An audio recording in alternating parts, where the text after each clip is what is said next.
थेट जाऊया छत्रपती संभाजीनगरात। त्या ठिकाणी आढावा घेतला आमचे प्रतिनिधी माधव सावरगावे यांनी। पाहूया। गेल्या 4 दिवसांपासून छत्रपती संभाजीनगर शहरात व्यावसायिक गॅस सिलेंडर वितरण होत नसल्यामुळे हॉटेल चालकांची मोठी अडचण झालेली आहे।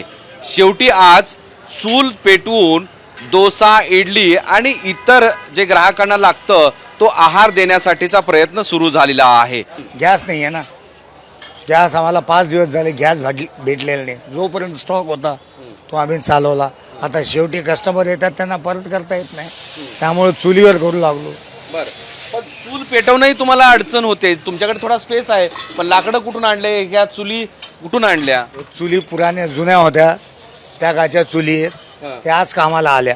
बरं, लाकडं आता जवळून विकत आणले 20 रुपये किलो।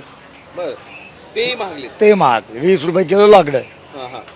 दिवसभरात म्हणजे सकाळपासून संध्याकाळपर्यंत किती तास तुमचं हॉटेल सुरू राहतं आणि किती ग्राहक येऊन इडली, डोसा, वडा, सांबर हे सगळं खात असतात? सकाळी 6 वाजेपर्यंत रात्री 10 वाजेपर्यंत चालू असतं। मोहम्मद इरफानचा माधव सावरगावे, साम टीव्ही, छत्रपती संभाजीनगर।